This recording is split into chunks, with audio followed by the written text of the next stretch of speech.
Hello, everyone. Today we're on the fifth digital meeting of the Vardiya workshop at Venice, the Pavilion of Turkey in Venice Biennial.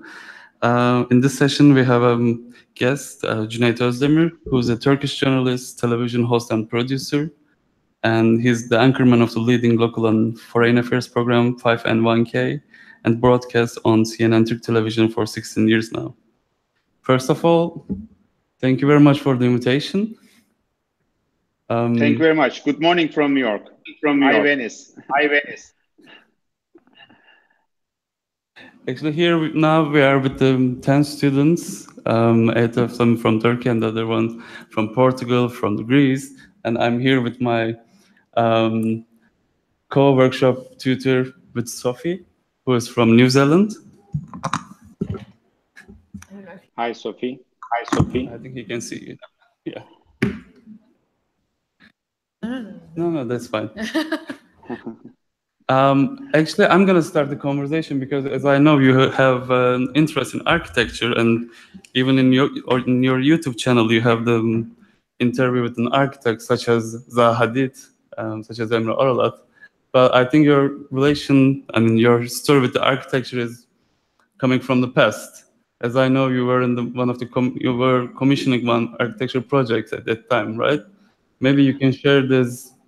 You can share your relationship with your architecture. Yes. First thing first, thank you very much for inviting me for this special event. Most of the last years, I've been there as a journalist, and I was covering the Venice Architecture Biennale and also the other Biennale, the Contemporary Biennale, both of them.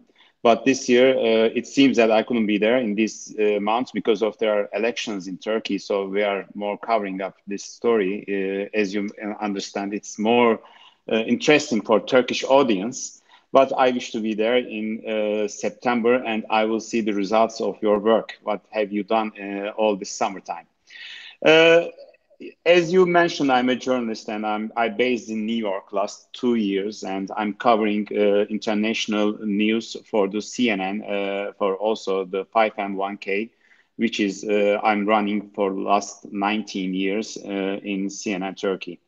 And I'm very interested in architecture. Also, I'm running another program. It's broadcasted weekly on the YouTube channel, and different social media platforms, and the name is Kalebodur'la Mimarlık, and it's the architecture with the Kalebodur, and we are covering the interesting projects all around the world.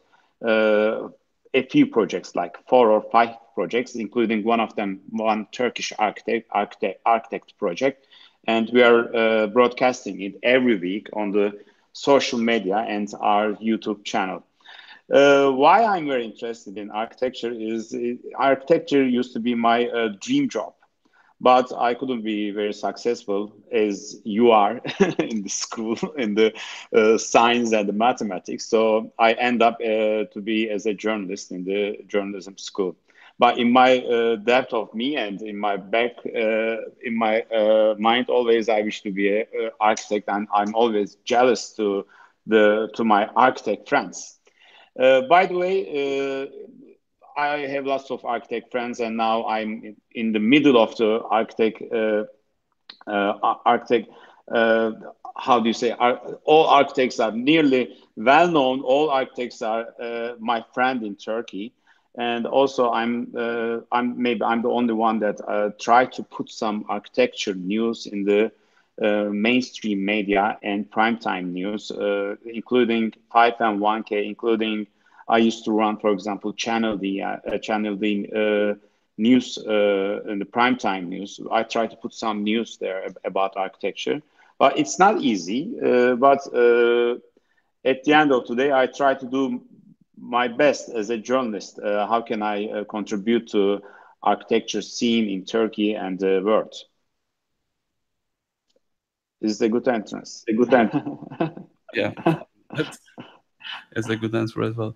Maybe we have also some questions from the students. Would you like to? Yes, please. Yeah, you need to open the microphone, Tara. Hi. I guess, so currently in our shift, we're working on the difference between fiction and reality. So I guess I was just wondering, now that you're broadcasting on YouTube, that I know of, what like how does the limits change when you can like broadcast on YouTube? Does it affect the variety of content that you can talk about? Do you feel like you're more free with your speech versus when you're working with the press? In this new digital age, lots of people are starting, including me, watching the videos instead of the cables or the satellite. We prefer to watch them on the YouTube or different social media platforms. It's not a trend only in Turkey, it's a trend all around the world. And another audience is waiting us in the YouTube channels and the social media platforms. And they're more younger and they don't know. For example, I'm on the TV last 28 years. And most of the time, like 20 years, I was running a program every day in a mainstream media. But for example, last 1 year, I started to broadcast in my YouTube channel, starting a case called Rıza Sarraf case here in New York. I started to broadcast them every day and every night. And I met some new people in YouTube. They have never seen me before, and they're very young. And they said that, there's a guy called Cüneyt, and he is on YouTube, and he's a good YouTuber. First days, some of my friends judge me. Hey, come on, you are in the mainstream media, and what are you doing with these YouTubers and new media? And where are your ties, and where are the shimming lights and the studios, and you are just standing on a camera and you are talking. But I always tell them and the audience that their new audience is waiting us there in the YouTube channels, or even though the social media. The thing is, as a broadcaster and as a journalist, the mainstream doesn't mean that where you are broadcasting. It doesn't mean that if you are in, for example, in one of the mainstream media, I mean, in the one of the called mainstream media, ATV, BTV, CTV, it doesn't matter who are they, but they are in cable. It doesn't mean that they are in mainstream media. The mainstream media is the language which you prefer to speak. I mean, the message how you deliver to the public, to the audience.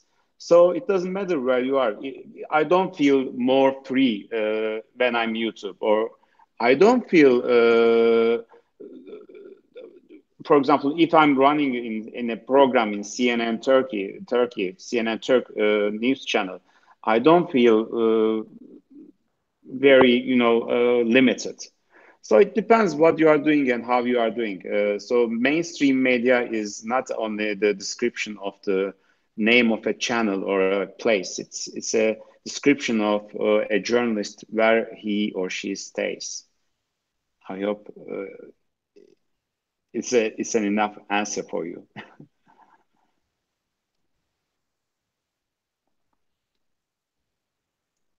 I cannot hear anything. Yes, now I get it. Okay. I mean, generally, yes, but I was just, I guess, wondering more specifically about, the limitations of what you can talk about and like the content of your speech, and if, like the different variety of the audiences that you can reach affects this, or, like being on social media and what it allows you, does that give you more freedom in like the things that you can discuss, basically? Yeah. Maybe sometimes then on my language, I feel more comfortable, but we started on this social media. I'm also an influencer in the social media, like 6.5 million people is following me in Turkey in the Twitter, on my Twitter account. So it's a very big number. It's like sometimes I feel like I'm the Kim Kardashian of Turkey. Who I am. At the end of the day, I'm a journalist, I'm not a movie star. I'm not a reality show star. But why these people are following me? Because when you compare with the other journalists all around the world, I think my Twitter account is more popular than Christiane Amanpour. But when you look at the Christiane Amanpour audience, there's something wrong with these numbers. Because normally she's worldwide known journalist. So in Turkey, there's something different in the social media. Social media, after like 5 years ago, after the Gezi events, it's replaced with the mainstream media.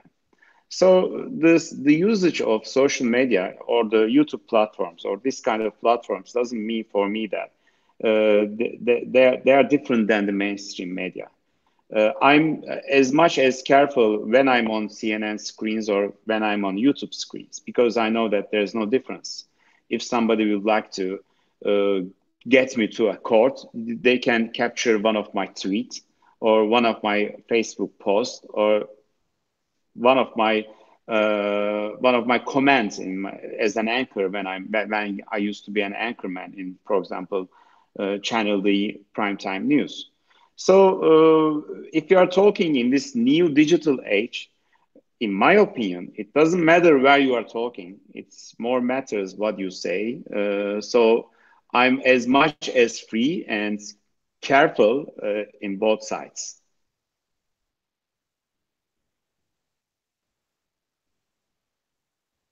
I cannot. Yes, now I hear you. There's another question. Hello. What do you think about objectivity of media? Oh, it's a very long question. It's a very short question, but I need to talk about it like a few hours about this as an answer. I'm giving you an answer for that. Of course, there are lots of question marks. In Turkey, the media ownership designs the freedom limits of the media workers or like the journalists in Turkey, because there are two ways. One way, they don't let the different the journalists who are more objective or who feel more free to ask questions or making comments. They couldn't find themselves in this new media ownership atmosphere. They fired from newspapers. They don't let them to be a guest in the news programs, and there are some embargoes, untold embargoes, and lots of things is limited their freedom of speech. So under these circumstances, it's not easy to say that, oh, in Turkey there's a free speech is available for all journalists. When you look at the jails, it's I think 150 journalists are already in jail with the different reasons. But at the end of the day, they are journalists, even though they don't describe them as journalists, but they are journalists. Most of them are journalists, at least. So under these circumstances, you have another limitation. You have one is the censor, and the second is coming the auto-censor. Most of the people start to not to prefer to be, as an objective journalist, because they know that if they say something, they could find themselves in front of courts or troubles or they can find themselves beaten by trolls on the Twitter or different social media accounts. So I don't know how it works in the world. I know, of course, in how it works in States, for example. But in Turkey, when you look at for example, the last thing of the freedom of speech, I think the Turkey in journalism is in the 180 countries. Turkey is the 159th country as the freedom of speech. So I think only this number could be enough to give an answer to your question, my friend. Okay, thank you. Can I ask a private question? Of course. Your response for other journalists? I couldn't hear it. Sorry, do you feel that? Yeah, now. Okay. Can you hear us now? Yeah. I can hear you, but I couldn't catch the question. Could you please repeat it again? Yeah, okay. Sure. Do you feel responsibility for other journalists? For other journalists? No, of course. What can I do? What can you do sometimes? Yeah. Look at the tabela. What is tabela saying? I'm responsible about myself and my team. Also, not only myself, but also my team is what are they saying and how do they saying under my management. I'm responsible with my team, but what can I say for the other journalists? I can just see, and I try to do something takes to make some holes on all of this atmosphere to make a free zone to speak some different languages. I try to do my best, but is it enough? I don't know, but at least I tried. I would like to ask another question related to. Do you have a question as well? Okay, we have a one also audience from the exhibition. She has also another question. Hello, Mr. Özdemir. As you know, the issue of the Biennale is free space. So how do you use the media as a free space? And what do you think, how can the media be a free space in Turkey? And what's your definition of journalism? Thank you. Is there another broad Thank you. question? Yes. In my opinion, the freedom starts with the economical freedom. If you are free, if you feel like as free as an economic way, you start to act as a free journalist. Not only in Turkey, the media ownership is questionable all around the world and for decades. And lots of things change in journalism, but this media ownership and this situation didn't change too much all around the world, not only in Turkey. Even though in New York Times or Washington Post or different newspapers, news channels all around the world, the journalists need businessmen. And these businessmen, these people who call themselves businessmen, most of them are running different businesses beside the journalism. So they see these news channels, these newspapers just a tool to earn money. So under these circumstances, there are some clashes between the businessmen and the politicians. And countries like in Turkey, there is no limitation between the businesses who owns the media. These businessmen do whatever they want.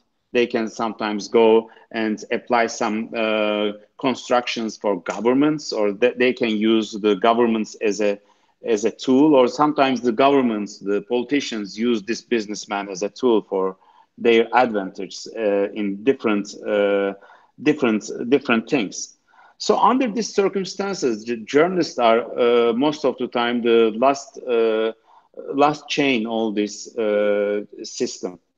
So, in my opinion, the journalist in this digital age must act more like a businessman, and we need to design and run our own media. And it's more easy now because, for example, now I'm making this broadcasting from a phone. Before that, to connect from New York to Venice, we need some satellite cards, and satellite dishes, lots of feeds, and it used to be very expensive. It's not very expensive now. It's reachable numbers, it's reachable prices. So with now also I'm talking face to face with thousands of people without any barriers, any businessmen on this digital area. So my patrons becomes my audience.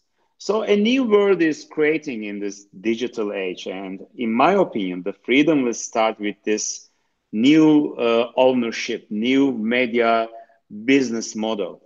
And we will be the creators of this new model. I'm still working on it. I have a hope, but if we are not going to do this, I saw that the journalism is dying. Not only in Turkey, maybe it will be faster. Countries like who who doesn't let the free speech. It will be faster of the dying of a job as a job or as a free speech. But all around the world, there are some question marks about this business model. Thank you. I have one question, actually. Sorry. Thank you for your answer, but frankly, I'm very sorry to hear that you made a huge connection between the media and the business, because I don't think the media is the last chain of the sector in Turkey, but it's one of the first because most of the population take the news from the media. So from your answer, I think there is a limited free space of media and journalism in Turkey. But thank you for your answer. What can I say? Are you from Turkey? Yes, I'm from Turkey and I studied the media as a PhD student. Okay. So welcome to sometimes to this side of the camera, and let's join our adventure to be a journalist in Turkey with this media ownership system. Maybe you can see something different than the academic way. Yes, of course, I understand your concern about the journalism and the media and the censorship in Turkey, but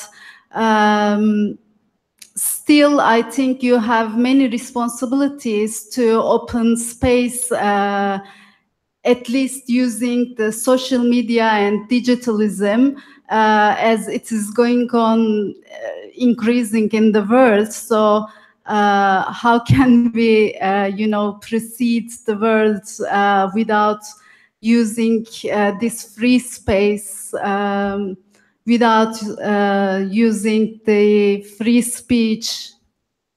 Do you agree with me? Of course not. Do you think that the social media is a free place? Of course. How can you think about this? Because if you tweet something or if you post something on your Facebook, you can find yourself in front of the courts. What is the difference to make it on TV and in social media? If there's a law in a country, it doesn't matter what you are saying and where you are saying. In a digital area, it doesn't mean that in a country that if there's no law, it doesn't mean that it's a free country. It's a free speech area or it's a free speech zone. It's just an imagination. You can think about that, but let's try it.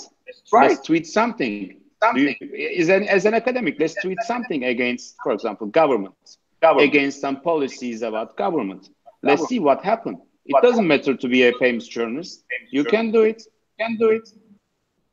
Let's try it. Yes, but we see the examples of courage, academicians and journalists in Turkey. So if there is censorship, if there is laws about tweeting or writing something on Facebook, so does it mean to be on the side, on one side? It's another discussion, but I think we are living in a different countries. I'm living in a reality. You are, in my opinion, you are more academic side, and you are talking more about theory. I don't want to discuss it too much. At the end of the day, if you are doing something and people are following you, and if they don't like you, what you do, and they don't follow you, they don't watch you. Okay, thank you. Thank you very much. Thank you.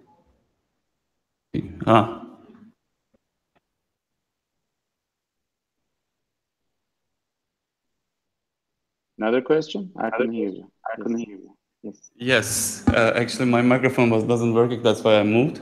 Yeah. Okay. Yeah. Maybe I can ask one of the last question related to our workshop here as well, because you're as a experienced and good storyteller, which you are making the TV program since long years, 5 and 1K.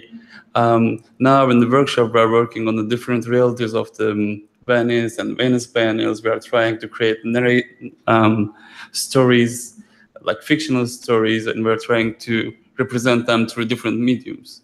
And actually, I'm really questioning, how do you observe your themes, your topics when you're working for your program?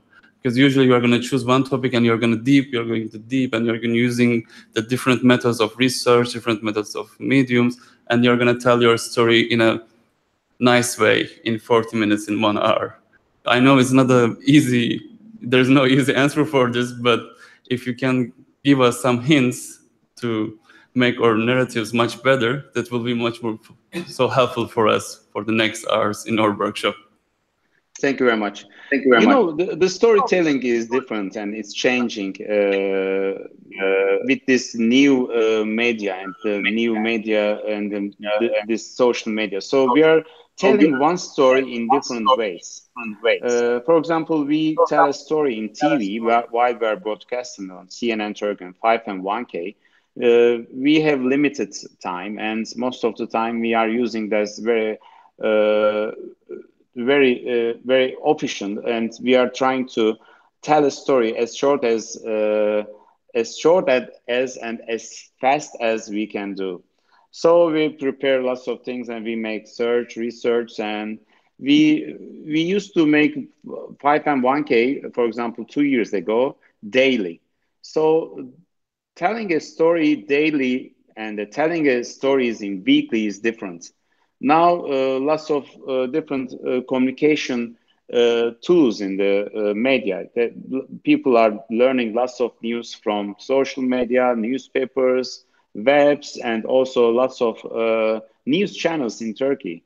So while we are making a news program, for example, in this last 2 years, 3 years, it's weekly, and we are more covering the international news.